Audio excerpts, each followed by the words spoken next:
Great. Welcome back, everybody. It's so good to have you all. Neil? Oh, sorry, we're back. Sorry, I'm just vibing there. Sorry. Sorry about that. We're Neil was back. just having his ocean spray ride. So yes, we're back. And I just wanted to mention a couple of people, several people have mentioned about this t-shirt. And this is the iconic. She believed she could, so she did. And it is from She Native. And I just wanted to mention that that's, the brainchild and incredible business of Devin Fiddler. And it's on, if you want to check it out, shenative.com. And we're working really hard, Neil, to really promote youth and promote education for youth. And so I just really wanted to give a shout out to Devin Fiddler for this wonderful t-shirt and also for a lot of other things. Please go on our website, shenative.com. Awesome. Thank you very much. Devin is awesome. From Saskatoon, an area from Saskatchewan. Not too sure what, I think Waterhen, I think, Fiddlers. Yeah. So, no, Devin is awesome. She Native is cool. Part of just promoting and celebrating Indigenous success in all areas. So one of the things though, as we proceed and as we keep going, today wouldn't be possible, yesterday wouldn't have been possible without the help of all of the investors.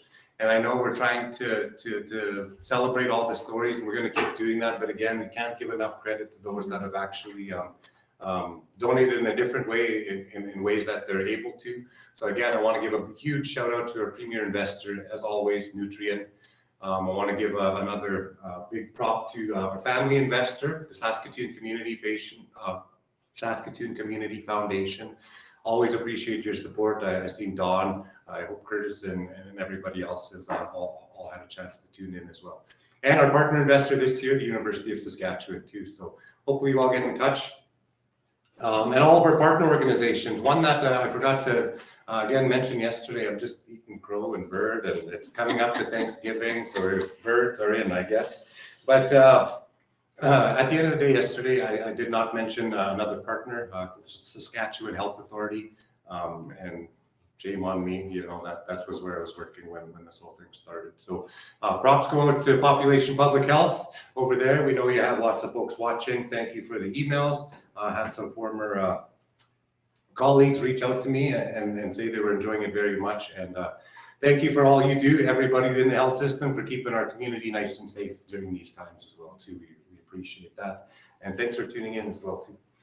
So before we move on to anything, I just want to give a quick shout out. We are now we're over $6,000 in the goal for 10,000 bucks. So we're hopefully, keep digging in. Everyone's nice and full, so they're not grouchy now coming back from lunch. You can ask. I want to give a special shout out to my old boss, Stan McCullough from QP59. And my present boss. Oh, there you go. So we're loving bosses. QP59. But Stan, as always, and QP59 is always giving back and has been supporting the conference right from the start. But Stan, we'd like to thank you very much for your personal contribution. Carla Oroz, again, I want to give a shout out to you for your contribution as well. Karen Heinrichs, special thanks to you for your contribution as well. Shelly Magezi, and please forgive me if I'm not pronouncing your name correctly. And Erica Bird, thank you very much, Erica. We are trying to leverage your donation to our very own Brad Bird. So we are trying to dig into his pockets through your contribution. Sorry, Neil, can you just remind us of what are these donations for? So what are these donations for? Actually, just all we wanted to do is we just wanted to show how easy it actually is to start something and actually create a pathway for Indigenous people. And how do we create just a better tomorrow?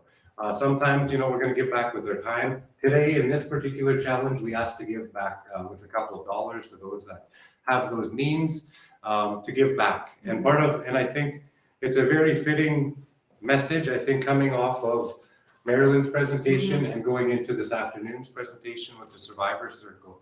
You're going to hear some very important messages, I think, in deep sharing and storytelling in this next upcoming session.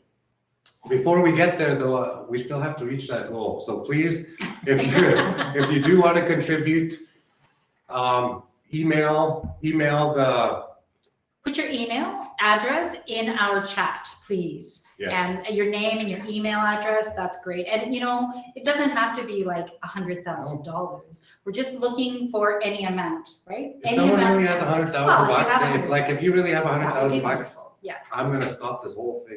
And we'll bring No, you- we're gonna just keep Yeah, going. it We're would plowing just through. keep We're going. plowing Yes, through. absolutely. But you know what? And we'll just do more of these things, and you'll see more of these things happening all over the place. And also just a reminder, sorry, Neil, Please, just please, a reminder that you are going to be getting a survey and through email. It's a very short survey, so please take a moment to do that for us. That'd be great. Thank you. And one of the good things about the survey, when it does come back, the whole committee looks at that every single year, and we take it into consideration when we're doing our planning. And lots of good ideas have been had. Lots of evolution has actually occurred as a result of all that feedback. So keep it coming. It's great, and we can always get better, and we always want to do better. One thing, again, before we move in, is we've been trying to fit in so much. One of some very special people normally that are front and center, ideally, they're always front and center of mind. In our Wîcihitowin circle, though, is Lorna and Eugene Arcand. And I think we all know during these times in our lives right now, with the wanting to restrict your bubble, we all can't gather and join together. So one of the neat things, though, is they're following along with us too. Give them shout outs there too. They need lots of love, lots of support here. But one of the things, for those of you that have Lorna as a Facebook friend, you'll see that they've got a fire actually going right now at their home out in Whitecap. And so they're literally, with us through that fire. So there's a lot of significance behind that and keeping that flame going and the role of a firekeeper. But they're all tied into all of these. I invite you to explore those teachings yourself and try to understand the significance of all of that. But I don't think their contribution is lost on any of us, especially as we go forward and we continue to look to grow. We always need their support. So I just wanted to say that they're always watching, and thank you for everything that you do. Mm-hmm. We just wanted to give a few other acknowledgements to some people who have joined us for most of the day yesterday and today. There are the College of Physicians and Surgeons of Saskatchewan have joined us, and so for all those doctors and frontline workers who have been just really literally putting their lives on the line these past 6 months or so, we couldn't be more grateful to you, and also for taking part in this. We're very honored that you're taking part. So a shout out to all of you, and thank you so much. We also have people that have called in from Brazil. So that's wonderful. Chao Montenegro de Capua is here from Brazil. We have Elsie Shero from Norway. We have people, from all over the world, which is just so exciting for us, and also very encouraging, because we didn't know what this would be like this year, and would we really be reaching out to people, even though we weren't in person. So thank you so much, everybody, for taking the time to spend time with us and learn along with us. Awesome. I think, before Dean Gamble's SIIT class, I told you I wouldn't forget about you. And Sequin Hennecu's class too, she's also tuning in. For those of you that have joined us before, Sequin has been one of our performers over the last couple of years. We've had a lot of, yeah. And also, I just want to say, Sask culture has always been a very, very strong supporter of Wîcihitowin. So, Paul Gingra and Dean Cush, I know you've been calling in. So thank you so much again for all your past contributions, for attending, coming from Regina and attending, and as well as supporting us financially. So thank you. Damon Badger, Dominga. Yeah, all those friends. Hope you're all watching. Thanks for supporting over the years. Yeah. Super excited to get into this next one. Oh, one last thing. Sure. I was checking the chat before going into lunch, and Marilyn Patra actually wanted to make sure we stressed something. And that she wasn't the owner of the knowledge and the sharing. we were fortunate to receive from her. And I think we all understood that, she did very well at crediting those that gifted her those stories and that knowledge. And so again, I don't want to give anybody the impression, but again, when you're working with Indigenous knowledge, respect it. Please respect it just the same way that Dr. Patra did, and asking us to acknowledge those, that have given. One of the neat things, though, that I really love about that is just, I think, why maybe Marilyn reminds me of my mom, probably, just that strong, probably because my mom said something about knowledge. She said, and this came from my grandfather to her as a young person. She said that knowledge, he told her that knowledge is useless if it's kept to yourself, and that, you have to share it. So if you're afforded it, it was given to you to share. And so I wanted to make sure that we communicated that to you. I think it was quite clear, Marilyn, though, you were not claiming or professing to be the owner of that, merely a messenger. And I think, we could all just aspire to be and honor that role of a messenger. So thank you very much, but it talks and reminds us of protocols and the importance of that, right? Absolutely. So let's go. Let's key up this next one. One of the things that we're going to watch, this is a survivor circle. You're going to see lots of special people in this one. Lots and lots of special people. And I'll give you some tips maybe to view. I just had an opportunity to watch it again myself. Lots of good stories and sharing, lots of hurt, but lots of healing is taking place through this circle. Lots and lots of healing.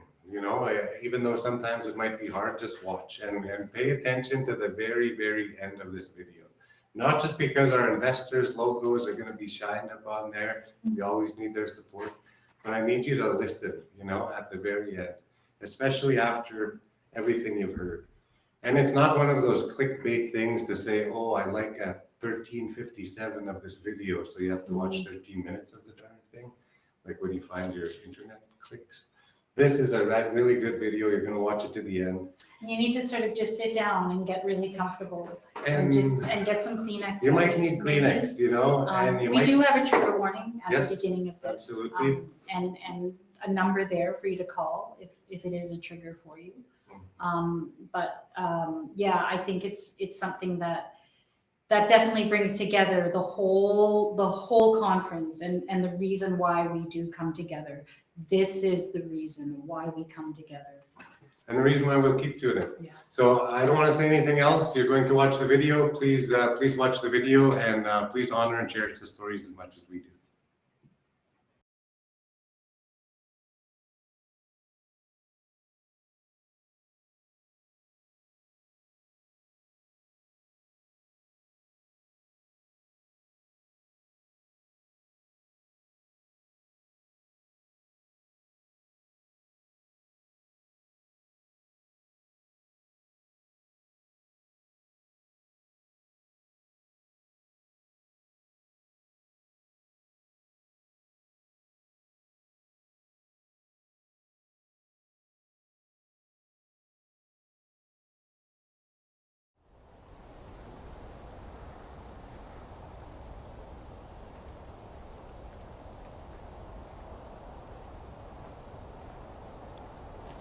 Okay, I'd like to thank everybody for coming.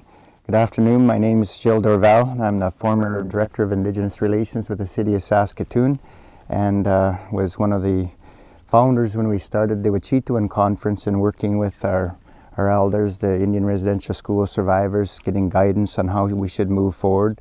And one of the survivors in our survivor circle, Keith Sanderson, he's a residential school survivor, and he made this walking stick for Indian Residential School survivors. It'll always stay in the hands of the survivors and pass on to their children. It's been to all the ceremonies, including the pipe ceremony we had this morning, to get support and guidance from the Creator in a good way. And this morning we're going to be hearing from our Indian Residential School survivors a little bit about their experience and what Wîcihitowin, the collective education of our community, to create that understanding that we need to move forward in a good way together. No certain party can do this alone, and recognize the calls to action and then take those steps to make that action. So with that, I'm going to pass the walking stick to Eugene Arcan, who's been one of the key players in helping us pull this collective movement together to get our community more engaged around reconciliation and making the changes in society that we need to have. Hey, Gilles. Nigan nas kumaga mama utibitsagit umutagaki uipito taikuak. Pogo ego magtabatak tamskat now. I thank the Creator for bringing us all together today. And I greet all of you once again. Say hello to all our relatives, our family, our allies who have been part of Wîcihitowin. I want to start out this morning by dedicating these words and these feelings to one of my mentors, the late Walter Linklater. We honored him last year, and we took his words, be a good person, live a good life. Try to be a good person, try to live a good life. And they're both very important statements. I've tried that this year, and I thank Walter for those. I've tried to change my ways. I wear my moccasins because he told me to wear them, to walk softly so my words are not so sharp. Who would have thought 1 year ago today, 13 moons ago, that we would be having our event outdoors? The opportunity the Creator provides us to go back to the land. The land is our teacher. Everything we have comes from the land. And here we are in 2020 having our first ever land-based Wîcihitowin conference. The Creator sends messages in many good ways. And right now, we have COVID, a creature created by the Creator that has a spirit. In this time, and the message of COVID, this time of purification. This is not a health phenomena. This is a societal phenomena to remind us who we are. Not only Indigenous people. Slow down. Observe, take care of Mother Earth. It's not all about profit. And so the Creator has ways of slowing us down, and this is one of those ways. Since March the 15th, the Creator has given all of you who are watching, all of us who are part of Turtle Island, which is why I wore this turtle today. We're all creations of Turtle Island. We all have responsibilities. And since March the 15th, our families have had an opportunity to reconnect, to know who we are. It has made society realize that we're out of balance with what's going on with our brothers and sisters to the south. Black Lives Matter. It has come to Canada. And recently I have noticed that the First Peoples of this country have again been pushed aside. And that hurts me. And as much as Walter says to me, be a good person, live a good life, it hurts me when the First Peoples of this country are pushed aside again, when it's a time that we want to share our worldview. We want to share our ways. We don't want to continue with the stereotype that exists out there. And all the imbalances that were presented to us over the years that include the residential school era, that include the day schools, that include the missing and murdered Indigenous woman, that include the 60s scoop. And now it gives you everyone a chance to study these. What are the impacts of all of those examples I just presented? We shouldn't be the poorest people in our own lands. Yes, we are rich with culture. Yes, we are trying to get our languages back. Yes, we're trying to get our ceremonies back. And we want to share that with everyone. That's what Wîcihitowin is about. That's what the word means, Wîcihitowin. We can't have one segment be the economic engine so that society in Canada, Saskatchewan, and the Saskatoon Treaty 6 territory, the benefactors of these social ills that caused by these examples I raised, puts us in a level of poverty that's second to none. Yeah, we can talk about Black Lives Matter, we can talk about all of this stuff, but when we have one segment of society that continue to be the economic engine of this province and of this city, we have to do something different. And we can't do that alone. So, I know that those words are on the edge. But once again, I'll say this is a subject that cannot be sanitized, and I'm not going to sugarcoat it. And I just want to leave that message with you. I've had more than my share of time. But before I go, I want to say this. When we started this process, these young people, the Wîcihitowin Committee, have worked tirelessly, have worked patiently.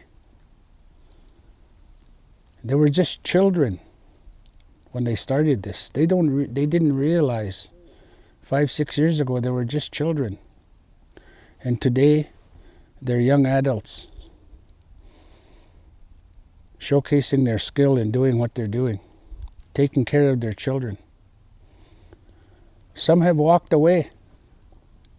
They couldn't take it.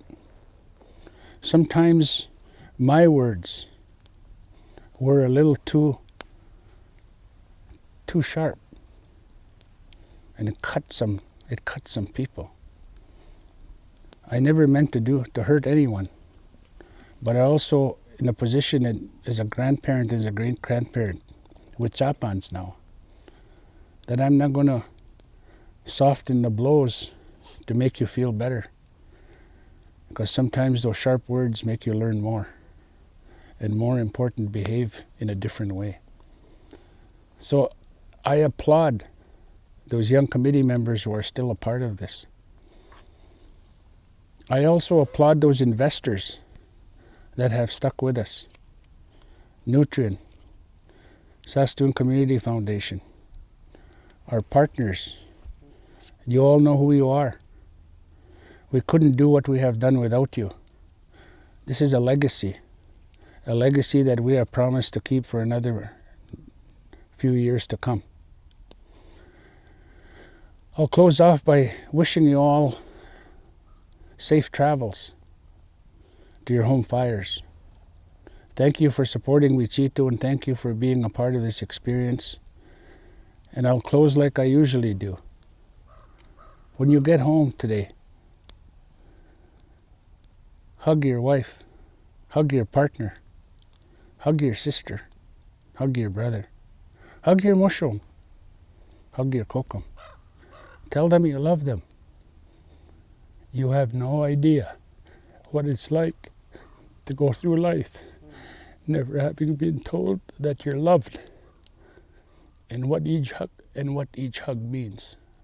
Aksanda, naskumt now, hi.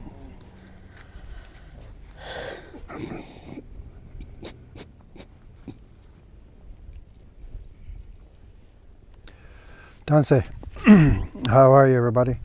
My name is Ricky Daniels. I'm from Mistawasis Nehiyawak First Nation, and at St. Michael's Indian Residential School I was known as number 657.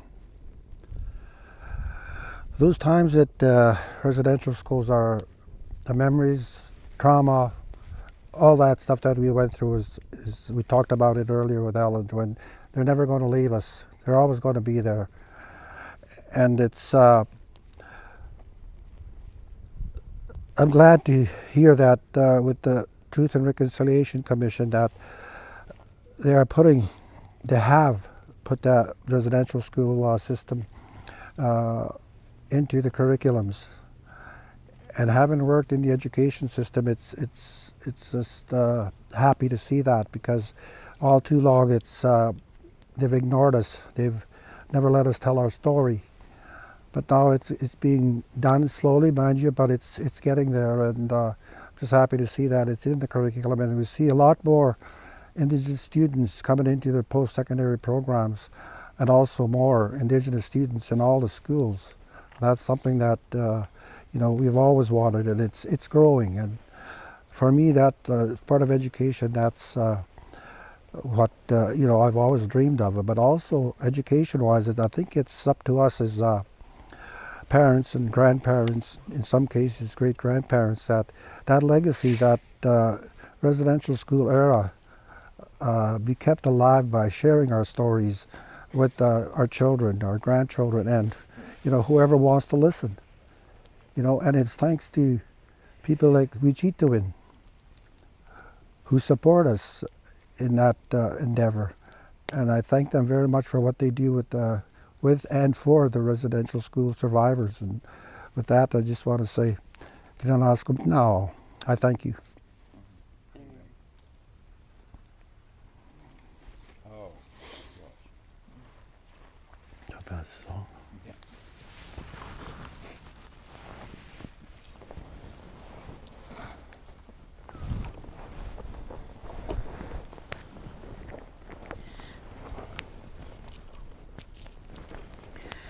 Greetings to all of you, and I want to say that I'm grateful to be alive. I was in boarding school in St. Anthony's in Anya Lake, and I was there for quite a long time, and I come out of there with a great education. I couldn't read or write. My number was number 69. And I went in there with my baby sister. She was 3 years old when I went there, and they separated us, and I'd go steal her and I'd bring her back to sleep with me. I kept doing that. Take her, I'd go climb through the window to go get her. And I didn't want to let her go. Finally, they let us sleep together. And we lost so much. There was 8 of us girls. All of us went to that school. And today there's just not long ago, I lost my sister. She was in a residential school too, and there's only 2 of us left, my sister Louisa and me, 8 girls, and most of, I would say all my sisters experiment alcoholism, drug abuse, and and they ended up getting sick with the regular illnesses, when you suffer from alcoholism.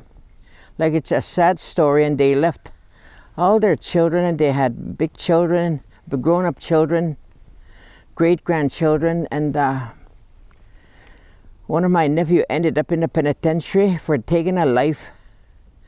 That's what you see, all of us residential school survivors, that's what you see. There's a lot of marriage breakdowns, children in foster care. Our children, our men go to the penitentiary, and the schools, they don't understand when a child goes to school. They don't really understand. They push education. They don't understand about the child's welfare. I remember my husband was a teacher. He taught for about 50 years, and he went to La Brette, Saskatoon residential school. And I remember, I used to tell him, don't push the kids to learn when you see them so sad. I said, something's wrong at home when they're drinking. And then I remember this one little girl, she was just crying, and so I took her and I hugged her and I asked her, what's the matter with you? And she said that somebody was bothering her. somebody was sexually abusing her. She didn't want to tell who it was. And then she said she was hungry and she was tired. So I told the principal, and so I don't know what they did. In that time when you talked about sexual abuse, it was hushed up. Nobody wanted to deal with it. So that's what you see today. A lot of even boys and girls, they were sexually abused. Like, I was never sexually abused in a residential school, but I used to get lickings all the time and go without food. When I had enough, I started to fight back. I beat up the nuns, scratched them, bite them, cut up their clothes, threw their shoes in an incinerator, just to get even with them. And I stole a skeleton key, and I'd go steal clothes for the kids' socks because they were cold, and I'd go and steal food. And then I'd put the key back in our bed. I'd put it in the leg. I'd push that skeleton key and put that button back on. And they never knew how I was getting in and out. You get to be wise. Just like when you go to the penitentiary, you learn different ways of surviving. And every time there's going to be a program that's going to be helping our people, the government cuts it off. And it's like there is no return. But we got to be strong and break that cycle. We don't need the government to stop us from doing things. We can do it ourselves. If enough of us get together and we fight for it, not necessarily fist fight, but not to go away. Keep talking, and even like to get a treatment center for our young people here. We have 2 treatment centers in town here, but that's not enough. Our young people are drinking. The little girls, 14, 15 years old, they're drinking. They're experimenting sexual abuse. There's lots happening, eh? And then when you come out of residential school, you don't know about parenting. You don't know how to parent. So now our children, they don't know how to parent. There's about 3 generations of residential school in my family. And my father went to the residential school. And my life was not to look after children in residential school, look after me. And I'd keep that on. When I left the residential school, I got married when I was 17. And a couple years ago, my husband passed away. And, like it was hard, it was sad. But I also knew that someday I was going to be alone. Long time ago, I knew that, Wally was going to leave to the spirit world ahead of me. I knew that long time ago. I was about 28. It's like I saw a picture. And then so I always prepared myself that he'd be gone someday.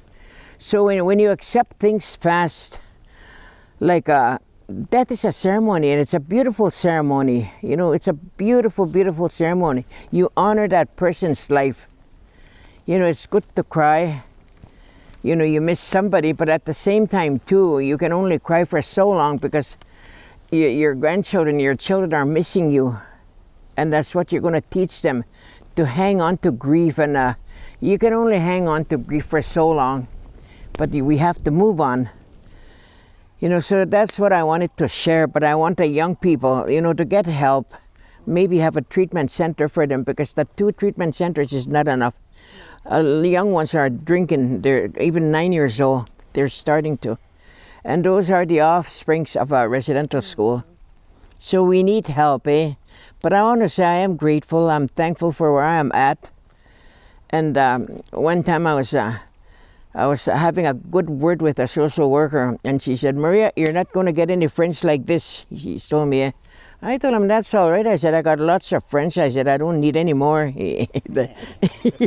That's what I said, because I was getting her mad. Eh? But I wanted to end with that. Hey, nanas ko man.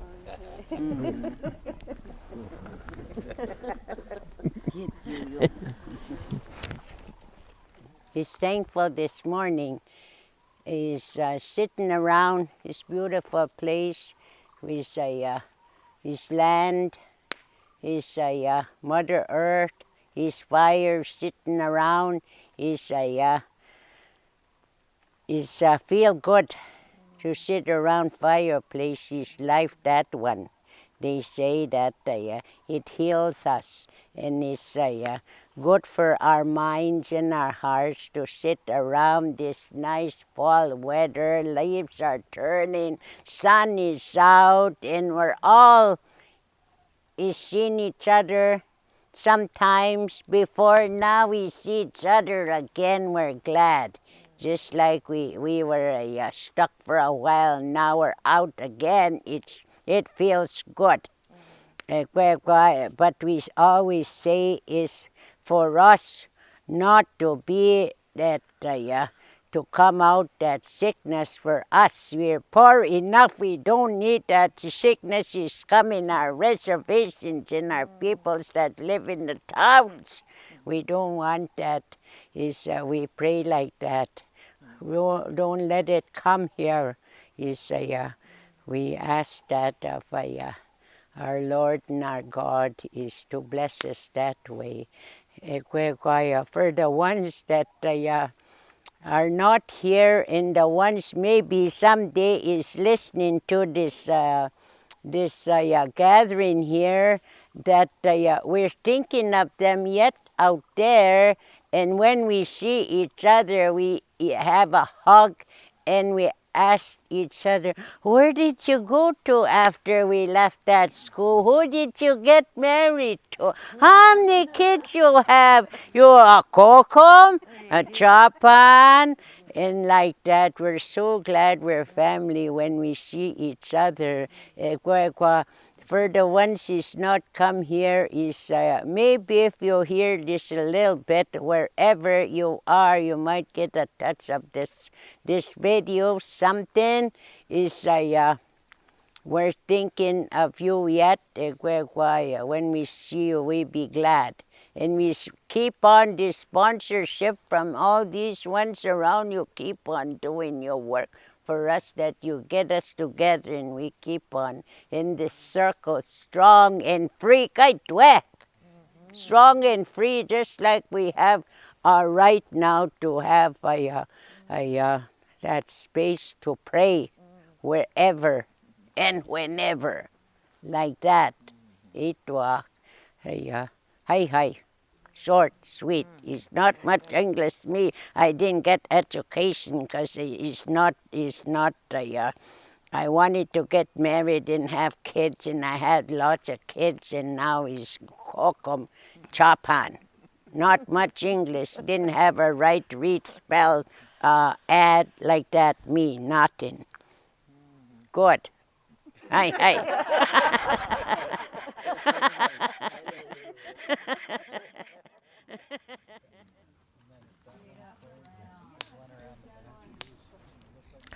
Good afternoon. My name is Donna Pelly. I'm Anishinaabe from Cody First Nation. I attended day school in St. Philip's right when I was in grade 1, up to about grade 7, and then I went to LeBret from kind of back and forth between LeBret and St. Philip's, and I was in LeBret from 12 till I was about 17. I decided to come home, and that's the type of environment that I grew up in. It wasn't a very, very good environment, like the day school. Like the teachers used to be really abusive, and I remember getting hit with a hockey stick across the neck by this woman that was from a psychiatric center that was allowed to work with us, and I was only in grade 4. And things like that happened to kids. You'd see kids getting grabbed by the neck and slammed against the wall, making them defecate themselves, like all this kind of stuff that happened in this school. And then now, like, I'm a grandmother now, and I feel like my late mother, she went to residential school. She spoke all over the place. Her name was Pelly. And I used to take her around. I used to drive for her, and I used to just admire the impact that she had on these communities, and talking about alcohol and drugs and the impact that it had, like, on herself as well. In her journey coming out of residential school, she became an alcoholic. So I'm part of that generation. I ended up growing up, like when I was 17, I started drinking and fighting, and I like to fight. I'd be just like right away, give me a bottle. Who do you want me to fight? Okay, I'll take them on. Just that's all I knew. Because in our communities, there's no that communication of talking things through. It was never taught to us. It's you don't like them, go punch them out. Oh, they don't like you, go punch them out. So I grew up like that, like a lot of anger and pain that I endured myself. And what I did is, after when my mother was dying, I promised her, like I went on to my social work degree, and I promised her, Mom, you've done a lot for First Nations people. You talked about our language and the land and our culture and all these things that are near and dear to us. I told her I'm going to dedicate my education and the rest of my life to helping our people in any way that I can. So I ended up getting my degree, and then meeting a lot of people in my travels, working with young kids in a group home. Some of them didn't even have anybody. Like my heart just went out to them. And I thought, this is what my purpose in life is, to tell people I've been through this. I was a very angry person. And I put myself in counseling. I started trying to help myself because, like I said, if it wasn't for the culture and the teachings that I had, I'd probably be sitting in jail right now, because I was heading in that direction, where I was actually going to go and shoot this woman for disrespecting my mother. And I was blacked out, and I had a gun already. And thank goodness, she woke up and told me with her stern voice, "Get the hell to bed." What's wrong with you? And I told her, you got to get me away from this reserve, Mom. I'm 17 years old. I got to get out of here. I'm going to end up in jail, either hurting somebody or hurting myself. So I was in that pain, and I know what it's like to have that feeling of no self-worth, no value. People look at you, and they look at you like they have judgment on you. And I grew up in a real racist community. So when I came to Saskatoon and I seen white and Native people talking together, I was like, oh my God, they talk? They're not trying to kill each other. Like, just growing up, that's the environment I grew up in. And it took me a while to unravel all of that and realize it's not everybody. There's people at the day they took away our rights and everything. But now, I have a lot of... we were taught not to be prejudiced or anything, but like I said, I had to have my own, where I didn't trust people. I didn't trust white people. And I was very, kept away from them, and I had my own anger, because I thought, you don't like me, why should I like you? But through my journeys and going through counseling and stuff, and they told me I was one of the angriest people they ever came across. They were surprised I didn't kill somebody or I didn't kill myself. And I said, I know. I said, I even scared myself and what I'm capable of, with all the rage inside of me that I had and that I carried. And there's some people that went through worse than me, but I just can't imagine. So working with these families, I see these young kids that are at my age. Like, I was 9 years old when I first attempted suicide. I wanted to die. I didn't want to live. I felt no value. I felt like nobody would even miss me and stuff like that. So what really helped me is the culture, and I grew up traditional. I never really went to church. I grew up going to our ceremonies and stuff, but I remember getting yelled at because I didn't know about Jesus and Mary's. They were told to act it out, and I didn't know, and all I know is my culture. But having to be ridiculed over something that like, I was just a little girl and I was scared. I didn't know how to answer them, so I just took it and put my head down. And then now I see that after traveling in this community with this big RV, 11 years, traveling and working with mothers, young women, youth, I can see a lot of people have their heads down like I did. I had my head down. I didn't have no pride. And now I do. I worked on myself a lot, and realizing I'm a grandmother now, it's time for me to, make a good road for my grandchildren. And what my thing in life is to try to help as much First Nations people, youth, to believe in ourselves. We're resilient. We have a beautiful culture, beautiful language. And if I didn't have that, I don't know if I'd be sitting here today.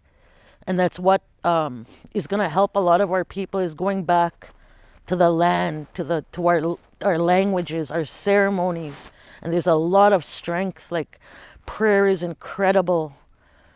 And one of the things that I used to get made fun of is talking. Like, my mother used to be a very powerful speaker, and I used to just watch her. No, it's nothing. And I said, how do you do that, Mom? She said, I pay to Manito to give me the right words to say something to help people. And that was my dream, was to be able to go and talk in front of people and not to cry, not to shake. When I was in university, I had people make fun of me because I would shake and I'd cry. And I'd go home, Mom, I want to quit school. She said, no, you got your kids, you're staying in there. You don't pay attention to them. Like, we tend to put each other down. And sometimes we're hard on ourselves, you know, and people, we knock ourselves down without even thinking that it all begins within loving ourselves and recognizing that we have a beautiful place and we are given gifts by the Creator, and to keep that going and to help one another. And if so you see somebody shy, just go and sit and talk with them and say, you know what, I've been there. So what I did is I started really working on trying to talk.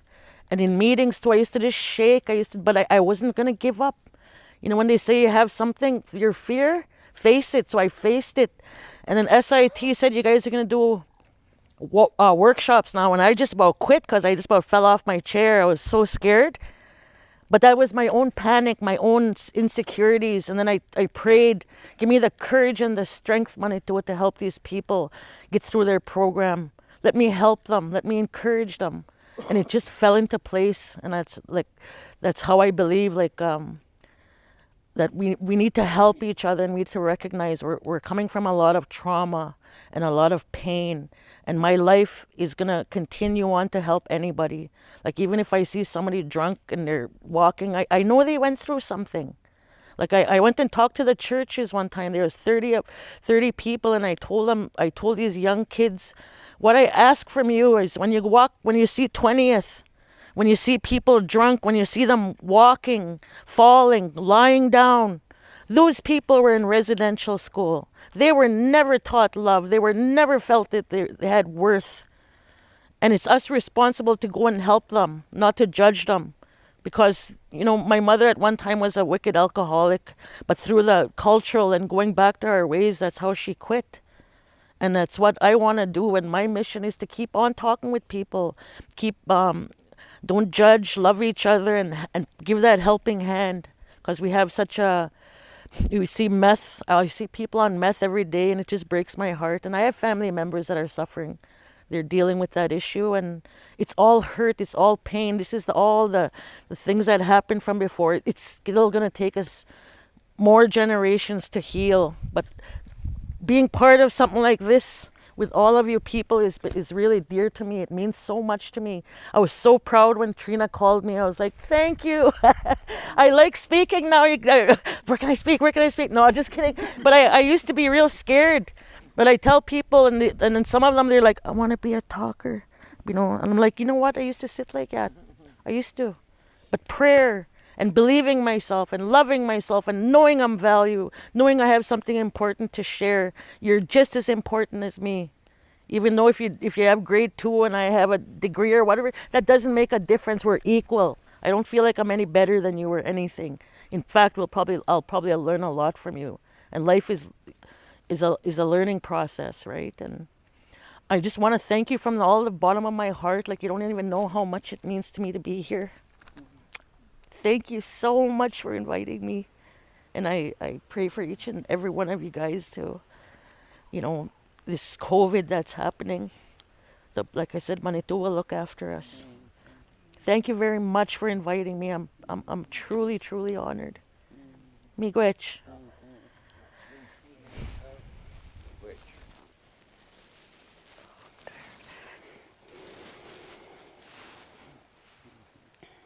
Thanks to Elsie, Ballantyne's Day gasun. Pausti any utse.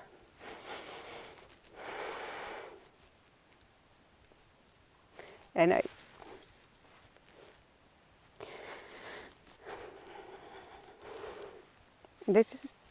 it's tough for me.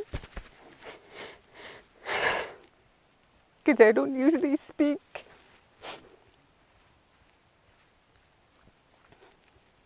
About attending the residential school. Hindi magsipamigo yan.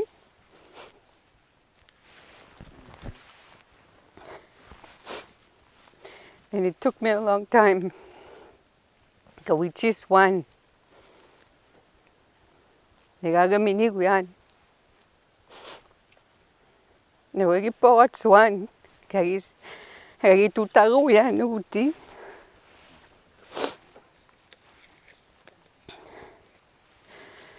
And militin mada. Wîcihitowin yan. Kapiyam yan. Katsamuan.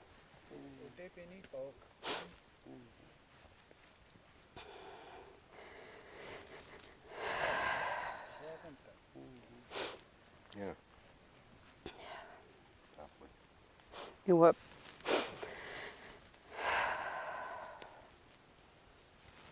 I'm from Pelicaneros. And I was just a young girl when I went to residential school.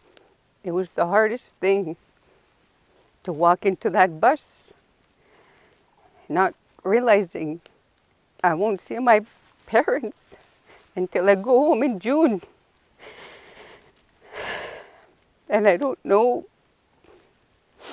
how much, I'm sure that it was lonely for them, as it was lonely for me to be there 10 months of my life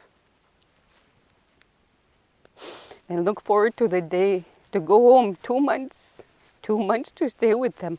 And again, that same process.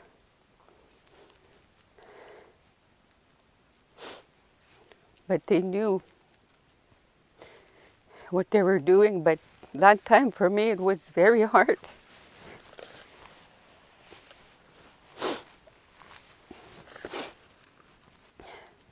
And I was alone there. I didn't make friends right away. And what I missed was, before I got sent to the school, my parents would take us to the trap line. 6 weeks was my dad's holidays in the fall. We'd live off the land. He'd go hunting with us, go duck hunting.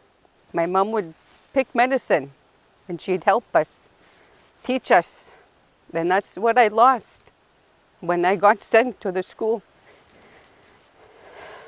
And I need to get that back so I can teach my kids and he can teach his children.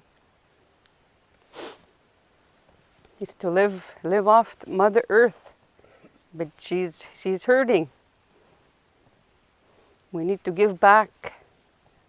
We can't just keep taking from her, because that's not how we were taught, is to just take. We got to give back.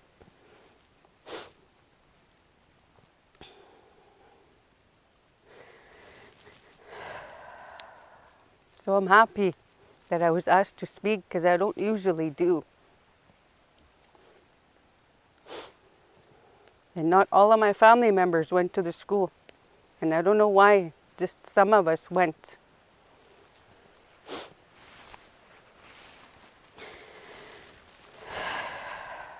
But it took me a long time to be where I am today.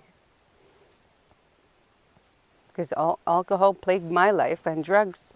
But it's been over 20 years now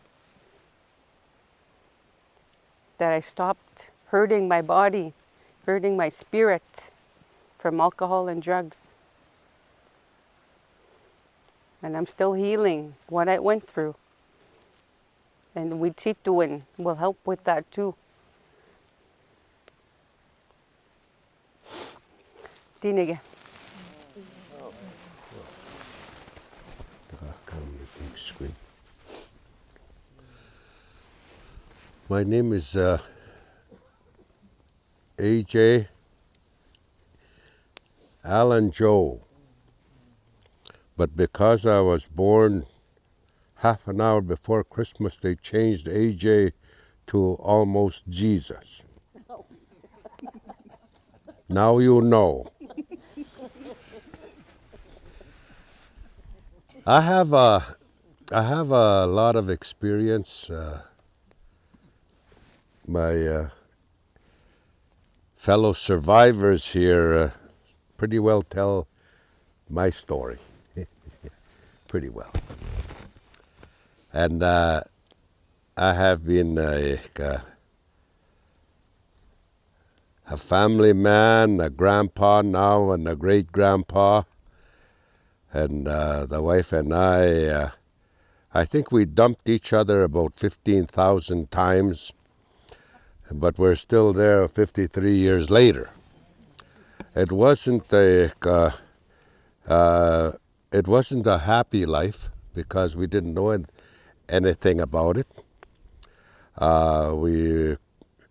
I was in residential school for 13 years, and so nothing was ever, like the wife was saying, nothing was taught on how to raise families, how to treat each other, how to run a home, how to engage, how to speak to each other. There was no such thing as life skills training, nothing, because they were nuns and priests, and for 13 years, and none of them had children, or none of them knew anything about marriage, and these are our teachers. So you can imagine the stories that you're hearing today on I went through that. But it was, for me, it was a blessing to have been born in a traditional home. I was a traditional kid. I was already in, although sun dances and ceremonies were shunned, in fact, they were completely stopped at some point during our history. Our family went underground with our ceremonies, and even at 3 years old, I remember going to ceremonies. So when they picked me up to go to residential school, I didn't know a word of English, but I was already quite knowledgeable about traditional ceremony and traditional belief. So when I ended up in a Catholic school, it kind of matched, my traditional training and the Catholic teaching. Similar teaching beliefs, ritual. So it wasn't a big shock to me to go to the church, because we were already praying a lot, and so when I went to school, and one day when I came home during my life, I was shocked to see my family drunk, because we never had alcohol in our home, in our log house. It was that particularly that time when they all of a sudden allowed alcohol in the reserve. They opened the beer parlor doors to Indian people. And I came home one Christmas, and when I remember beautiful Christmases, at home, no alcohol, and midnight mass, and beautiful things like that I remember. This time it was different. There was a brawl going on in our cabin. My dad hit my mom, and it was a very different story. So that kind of experience that I remember, I made a resolve to try to finish school and try to learn as much as I could, because my dad kept saying to me, "You have to get educated. There is nothing for you here at home. There's nothing in the res for you. Get educated, and you have to work for a living in your life. But don't come home. Don't come home and watch me, because all I've done all my life is bull work, bush work, hard work, rock picking, and I don't want that for you, my boy." So I took his advice and I stayed, and I even had summer jobs. I didn't come home for summer. I had summer jobs with the Department of Highways or Natural Resources. I didn't come home for holidays. I went to work during my high school years. So it was a learning experience. It was a growing experience. But having an alcohol home, like my fellow survivors here, it's hard to not learn that lifestyle. It's hard not joining that lifestyle. So alcohol raised havoc with my life, raised havoc with my marriage, and it took a long, long time to remember that one time ago there was ceremony in my life, that there was songs, that there was a language, there was a life to be lived, and without alcohol. The wife and I, for 15, 20 years, struggled with alcohol, trying to learn, trying to raise the children, trying to live with each other. That residential school just completely, just about destroyed my chances of having a decent life. There were a lot of things that I will say residential school did for me. One of them was I became quite an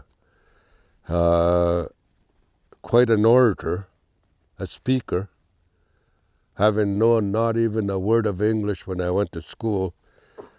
I remember already by grade 2 I was reciting poetry to the next classes, so I caught on really quick, and I became quite a public speaker, and I still do a lot of public speaking. Of all the heartache that we went through, I say sometimes in my spiel, a guy my age, I'll be 75 this year, a guy my age, I think they can attest to what I'm saying. We've come through some of the most tragic periods in Indian history. Tragic. The hardest periods where we seen our mums and dads in residential school, we seen our mums and dads be discriminated against, lose jobs, closed in the reserve. This pandemic is really not a big deal when we have blockaded roads. We experienced them kind of blockades most of our lives. So it's not a big deal. It's not as if we're stuck. No, the way we've been treated all our lives, the way society has done us, the way we don't receive any revenues from the province, from our land and our resources, them road blockades were not a new experience. We've experienced that kind. Bad food in residential school, welfare in the reserve, and growing up, you graduate from foster care to jail to the pen. So it's not a new experience for us. But Wîcihitowin is trying to do something about that. And I'm glad. We need people like Wîcihitowin.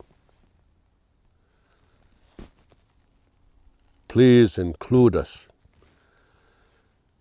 in the development of this land, in the growth of this land, and the healing of this land.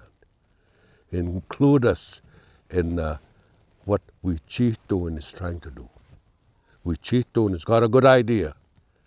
And I think white kids and Indigenous kids need each other, and they will need each other more in the future. Because we need to survive. We can't survive hoofing it alone. We can't. And we're not going to survive continuing on with processes like injustice in the justice program, racism in the justice program. No, it's not going to happen. Healing is not going to happen. And it's not going to survive if we continue to ignore the plight of certain people. Healing is not going to happen. But I want healing. Look at me, a residential school survivor. Came through all those hard times, serious times, crying times. I still can hold a pipe and cry for the future. I'm a pipe keeper now. The wife is a pipe keeper. And we say, and whatever we preach, we practice. Watch what you say around this fireplace. Your children will hear. Watch what you do around this fireplace. Your children will see. And also, be spiritual. Don't stop being spiritual. And your children will follow your spirituality. Your children deserve to be happy. Your children deserve to be content. And your children need to know the truth as well. They need to know the truth. Because it's only truth, like the Bible says, like our Mushum said, you will know the truth and the truth will set you free. Truth will set you free. I believe in that. Our grandpa said it. But also the other thing they said was, watch what you do, watch what you say. For whatever goes around, comes around. I wanted to stop there. I want to say thank you for the opportunity, and I want to say a good, long, elderly life to my fellow survivors. Hey, hey.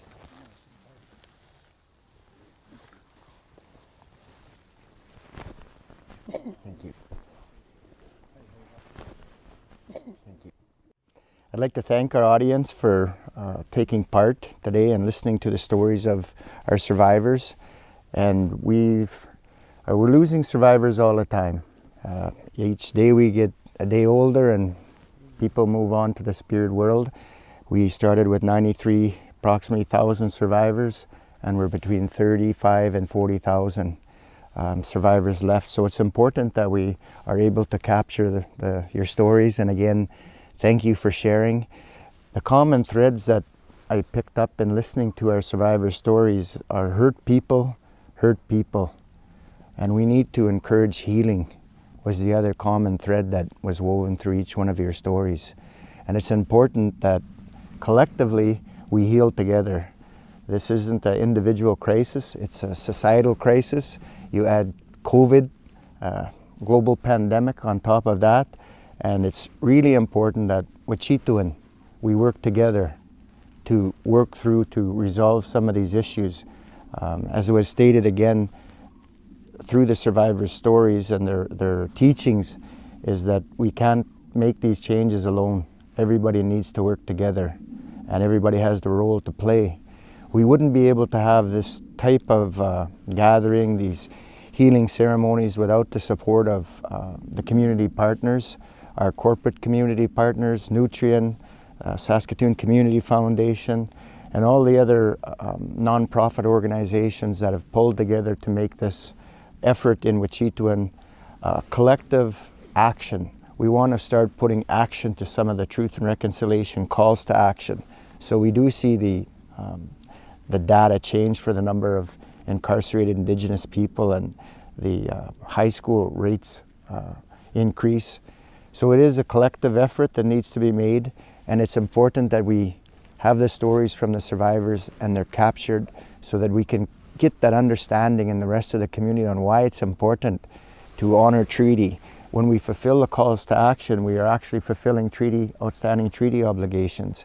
And so it's an effort that needs to be not just municipal government, provincial government, federal government, and corporations changing policies, procurement policies, to be inclusive to Indigenous economic inclusion, create more jobs so that people have a better quality of life and you don't feel that you're on the bottom of the barrel.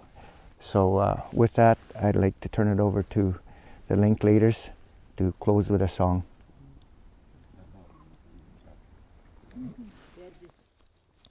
The song I'm going to sing is very, very old, and my dad went to the Second World War, and his grandfather gave him this song to use when they were in the war, and they sang this song when they were in the front lines, when they were scared, and when they didn't know if they were going to be tomorrow. And then he brought it home and said that I'm going to allow you, family, to use this, he said. Traditionally, I was supposed to give it to my son, but I never had a son, he said, but I'll give it to my son-in-law to teach you, all of you, he said, so the song will never, ever die, he said. So, and I want to dedicate this song to Mother Earth and COVID also, to be kind and gentle to us and not to hurt us anymore, but at the same time, too, to do a little food offering to COVID. It doesn't take much, just a little bit to go and put it in the bush. Any place to say a prayer, you know, to use a spirituality, and also to the water spirit and to the trees that purify the air that we breathe, and the grandfather rocks that are used for sweats, and you know, grandmother moon and grandfather sun, and all the sister stars. You know, we're all related to the universe, all of us. We're part of the universe. We need the universe. Without the universe, we will all perish. So we will dedicate this song to everybody also, and also for the future of our generation. You know, so we'll have a healthier generation than what we have. How? Saan ma? How? Ganun ka mo na ba? Oh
Okay, the show is over.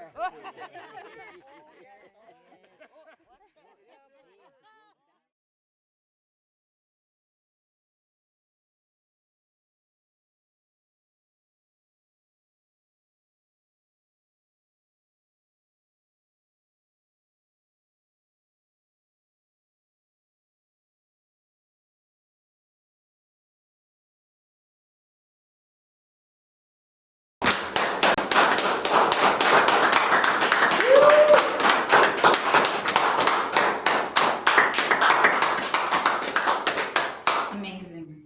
I don't even want to sit down after that one, for real.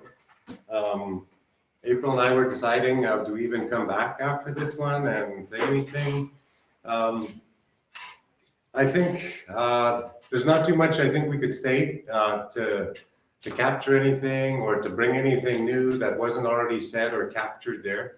I don't think that there's anything better. I think what you've seen though was healing. You know, one of the things I hope you caught and paid as much attention to as I did was every single person in there had a tough time speaking.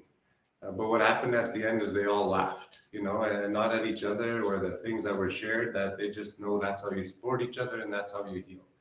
And so those, you know, very consistent with what we've been hearing right from when we opened this year's version of Wîcihitowin, you know, the land-based virtual version of Wîcihitowin this year.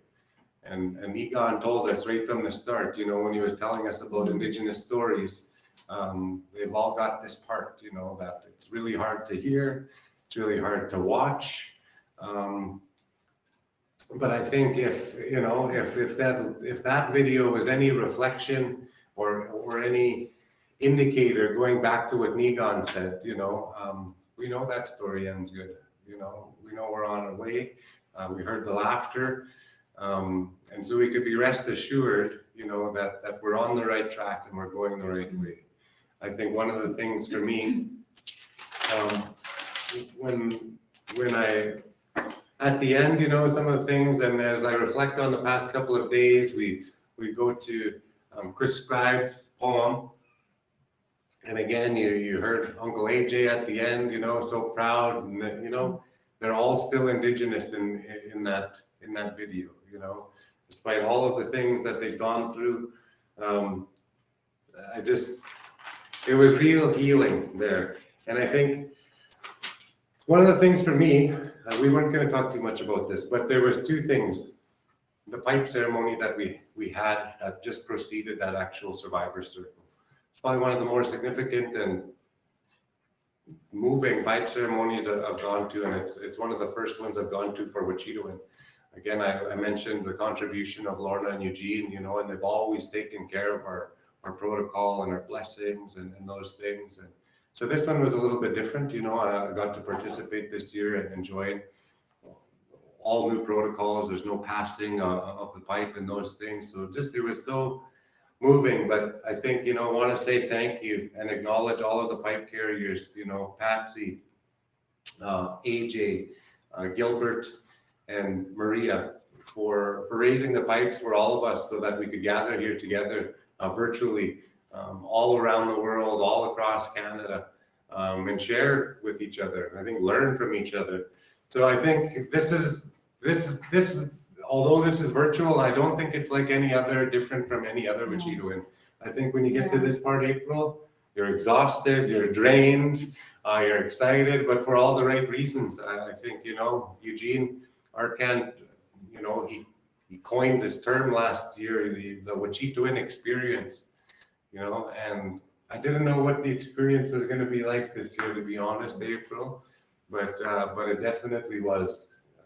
And I don't think we can, I can say enough as a non-Indigenous person too, how steeped in the direction of survivors that this whole conference always is. It remains very, very true to taking direction and taking learnings from the survivors and letting them lead this.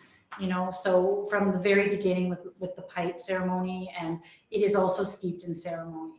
And I think it's something that you really can't understand or appreciate until you've been a part of it. So it's something that, again, you know, as a non-Indigenous person, it's just, it's something for me that I feel so privileged to be a part of and to learn from. Every year I learn something different and something new. So again, I got a nice list full, and you could probably write a textbook for all the teaching that you were given in that circle. Me too. But again, I just want to go, there's a few big ones, you know, just slowing down, you know, and I think, you know, that with the current economic and global pandemic situation, I don't think any of us could have imagined that the world would actually just stop, you know, and just stop.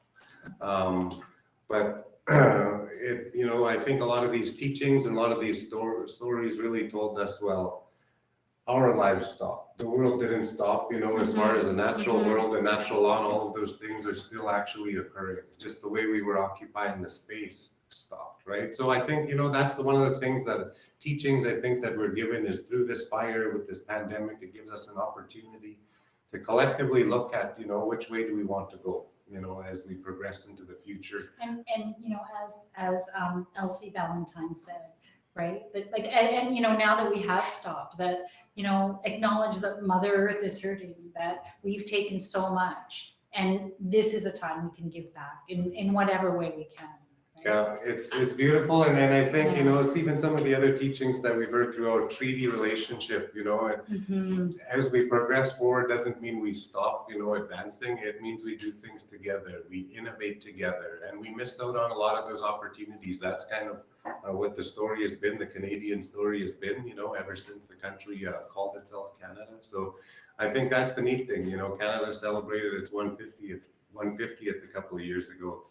And we all kind of gave our dream and our vision of what we wanted the next 150. And I think all you got to do is watch a video just like this. And I think we could probably come up with a pretty darn good sketch of what tomorrow is going to look like.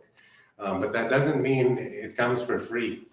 You know, I listened to the story of Iris Twindler and Ira and Davis, and they tell you, you know, that the future we want isn't free. It's going to take contributions from all of us and doing whatever we can, whether that's actually, you know, just fighting for your language or fighting for your culture or fighting to create Which reminds space. me of Maria.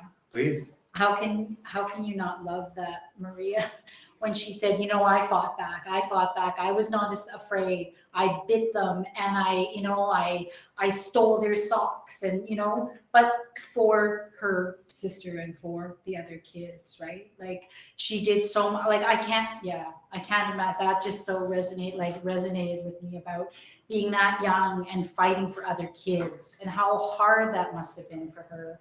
You know, and we're so lucky to have her as part of this community and part of this conference. Speaking of Maria, she always brings a light to our world, and our lights are off. So we're going to bring more light as we talked about Maria. See, she really does bring light to our world. Every time we talk about her, she is a treasure of ours, and we wish her well in a speedy recovery. A few of the people, though, I want to acknowledge a few of the people that participated in this circle, and their names were listed there. But Gilles Dorval, he's kind of like going to be like our Easter egg now. He's retired from the city, but he's always going to be a part of this. And for any of you that are familiar with video games or Easter eggs, you always hide him somewhere, right? So he's always a part of this. Up somewhere. Yeah, he'll pop up. Yeah. He'll pop up in these. Jill, we love you. Yes, and so yes, we snuck him in here, and he led us through that. So you've got him. You've got Eugene Arcand leading us through. Rick Daniels, very much. I appreciated seeing you in there. Thank you for participating. You did a great job as usual, my friend. Maria, we mentioned, you know, her fighting and always just showing us. I love her advice to me is always just some of the best because it's so plain and it's so just, if you leave a conversation or asking what you do next, holy smokes, I don't know. You're given pretty clear instruction of what to do, and you just have to go and do it, you know, and I think that's all you can ask for when you're looking to try, look for reconciliation and you're looking to try and help one another, Wîcihitowin. Auntie Patsy, holy smokes, did she make me laugh in that video, you know? I just, that's the best thing I love about the, just sitting beside the old people laughing. For those of you that could have joined us in this room, we were all stuck around this tiny little monitor right in front of us, and it was the best thing ever to actually watch. Donna, Pelly, thank you very much. You know, that was super awesome healing, and keep talking. You know, you're going to get another invitation. Keep talking. I love that. I was so excited. She started just going off. When she said she had her head down and she had no pride, and you know, she was ashamed of herself and so much, and now that she can, you know, that she can stand up, and she said, I can hold my head up now and I can speak in public. And yeah, again, it takes a lot of strength to do that, you know. So thank you very much to her. Elsie Ballantyne was awesome, phenomenal. One of our colleagues shared a story with us, you know, for those of you that, you know, maybe not, you know, that were kind of like the rest of us and observed that survivor circle through the camera. There was other things actually taking place, you know, that were there. And for a lot of this stuff, you know, for, you know, if this hasn't been kind of your common experience, you know, like some of us that have, you know, watched our parents or grandparents recover from their experience in those schools. It was interesting hearing from one of our colleagues, you know, seeing another young person kind of observe one of their loved ones kind of go through that healing, you know, and that, you know, that is, you know, when we had that conversation, that is why we wanted to include the trigger warning just to begin with, just to make sure that we tried to prepare people as best as we could. But the neat thing about what I like all of that, and even what Donna said, you got to face your fears, you know, and those shames and those things. I think we know that what that experience has done for a lot of people, it gave them a lot of shame and guilt that wasn't theirs to carry. But once they realize that and it starts falling off, you see healing. And one of our next videos, and we're going to get into that right away, and we're going to come back right away. And we'll wrap it up and we'll have some other awesome messages for you. But I think this is a super good segue to get there because, and my Uncle AJ, I'm going to keep talking about you too because you're so darn good. Just keep being awesome, please. But Elsie, I think she's got a special little person in this next video. And so this next video is the children of survivors and their messages of hope and what do they want? What do they want? And where do we go from here? I think it's just a nice little extra bonus for all of us to have them kind of after we just experienced the survivor circle. So please enjoy this next video and the messages of hope.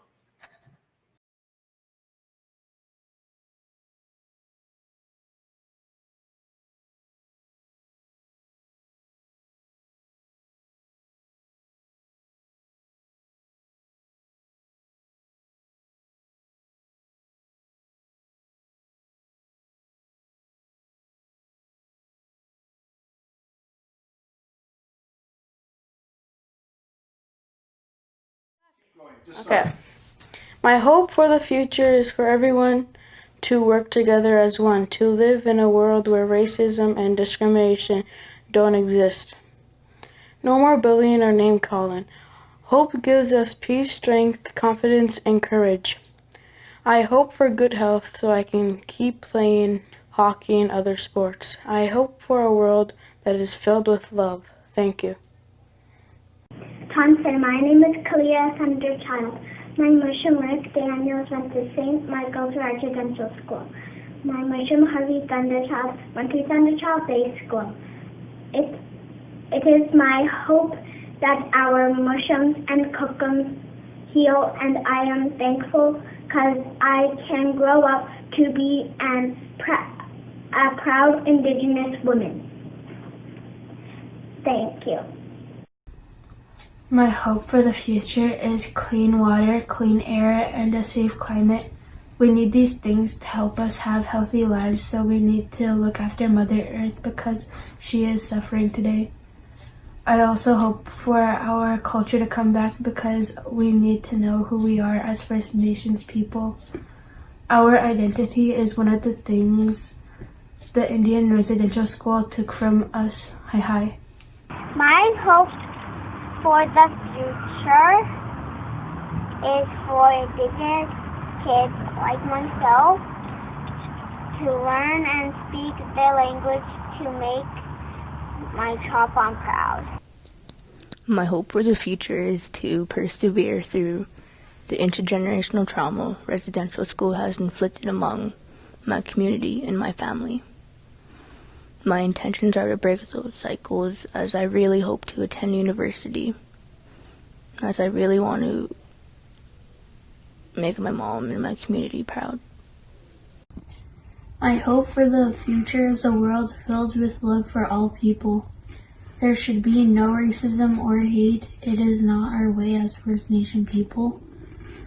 I hope that the Cree language that the Indian residential schools took from us will come back so I can learn it and I will be able to teach my children and grandchildren. Hi. Buju danse anin Untitled Chapter.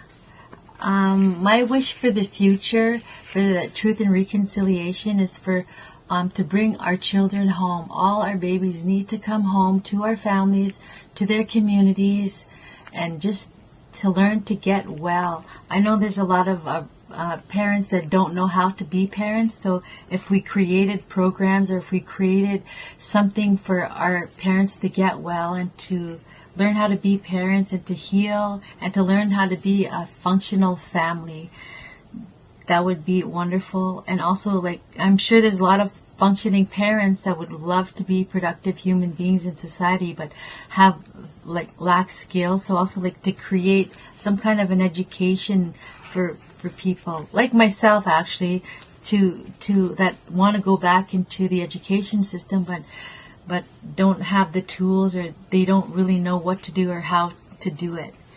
But also my wish for the future is for everyone just to learn to live together, learn to get along, learn to heal, and to be kind, to love each other, try to live a good life. That's all I have for everybody. Hi, miigwech. Hi, my name is Derek Rowe. I'm from Pasco First Nation, and it's an honor to bring you a message here at Wîcihitowin 2020. When I think about residential schools and day school survivors, I can't help but think about my parents. I can't help but think about the impact that it's had on our family, on our communities, and our young people. When I look at Orange Shirt Day the other day that we just celebrated, I couldn't help but be filled with hope for the future when we see so many people that are coming out and recognizing and shining a light on such a dark, dark history in our collective history in Canada.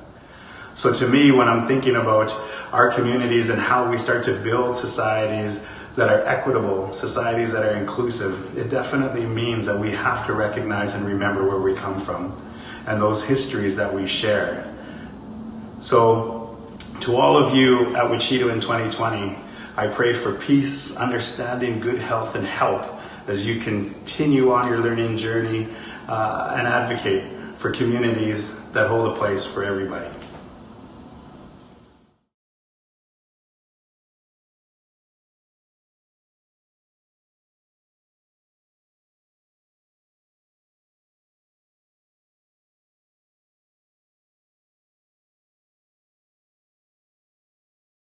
This conference in a better way than with the hope of those young people going forward and really telling us, just like you said with the elders, very clearly what they want and what their hopes are. It connects perfectly and brings together, I think, everything throughout the conference with Wîcihitowin and Wîcihitowin. It was just, it made me feel so hopeful, It's super hopeful, and some of the things I think, again, and I'm not going to say anything that it was too good for them. But I think one of the things, as we get closer and we want to encourage folks to sign evaluations, one of the things that Wîcihitowin isn't, it can't fix everything. Wîcihitowin can't fix everything, so there's so many things we can do, and I'm starting to see feedback kind of submitted. The challenge is 4 people started this. 4 people started this because they were sick of the conditions that existed out there. The challenge, not only to get a couple of bucks, I was the same as every one of these people. I was on welfare, I was in transitional housing, all of these darn things, you know, and it bothers me. But I think part of why we do this and part of what we're doing is I hope there's something else after Wîcihitowin, and not just in this Wîcihitowin circle, but I hope other circles, similar events, conferences, conversations. And what we try to do is we try to showcase lots of local talent and lots of local solutions. And we dug into our own backyard. I hope you can find and create your own Wîcihitowin in your own backyard. You could look to so many different people that are going to be willing to support you. We're going to do everything we can, and we'll always do everything that we can. But one thing we can't do is none of us as individuals or as big as our collectives can be, can save everything. And that's not all our responsibility. But it's a challenge I'm going to challenge to every one of you. You know, if you're going to offer us things that we could do and we should do, we're going to invite that. So please continue to give that to us. But while you're doing that, I'm also going to challenge you to change tomorrow. Change tomorrow. That's what this opportunity is. We're in the fire. If you don't like it, that's exactly what the metaphor is supposed to be. What are you going to do as an individual to change it? And this is what we decided to do. And I think, you know what, similar to what Shayla said the other day, this is a responsibility now that we all have, you know, and the calls to action were targeted towards very specific people, but that doesn't absolve the rest of us of any responsibility.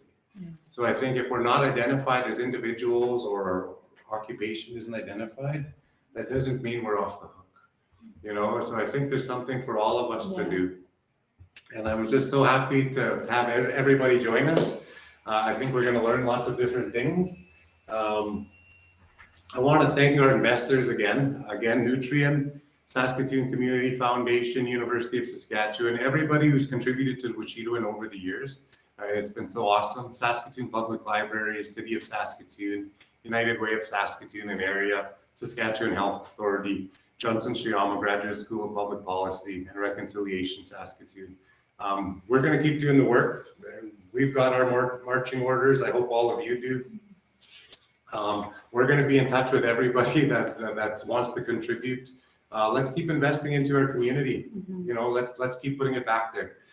We have a beautiful gift right here, and that's one of the things that we're very fortunate to have, and we offer to all of our presenters and people that have gifted us with different knowledge. And one of the things about this isn't just any drum. For those of you that are into fancy things like Apple computers or Cadillac cars, this drum is a Ross Paskaman hand drum. And it's holding the same reverence, you know, as those brands or there's a lot of history behind this, you know, and not only just how you make it, there's teachings, you know, just like we've heard throughout the day. On the back, you know, is a knot and how it's tied.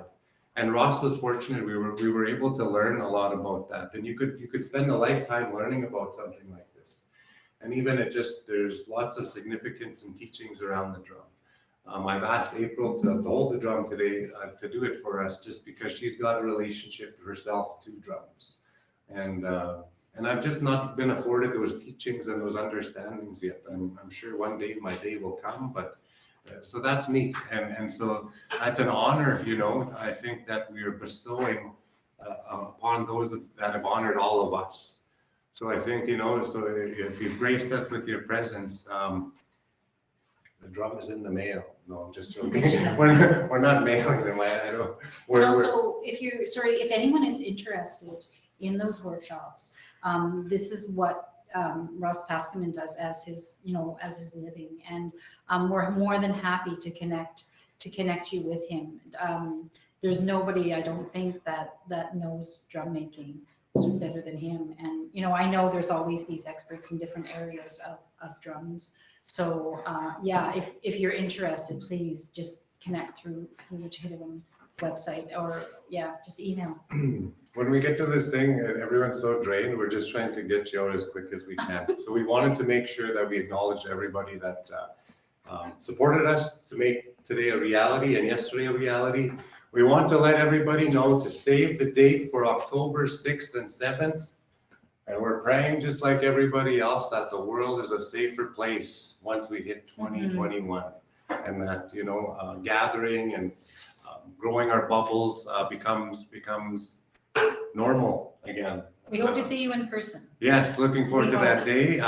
If that's not, we'll come up with something good because just like the survivors told us and continue to tell us, we're here to work and we're here to serve.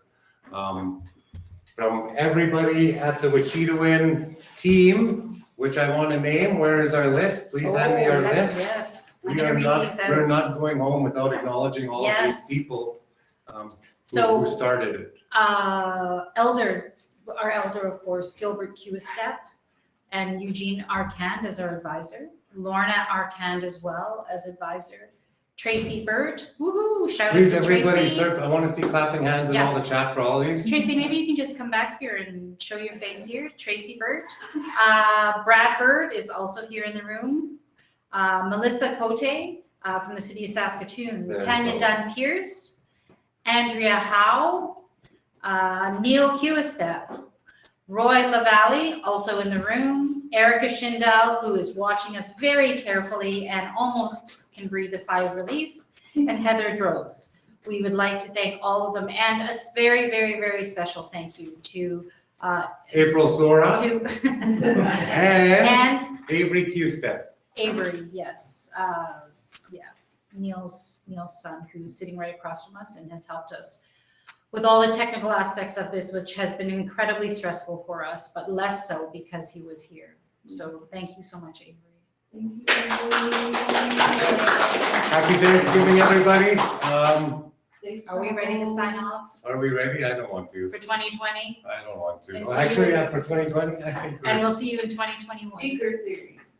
Oh, we're hoping that there will be a speaker series coming up, so please watch for that. Yes, and it will not. We will make sure that you'll be able to get onto that. See you soon, everybody. Take care.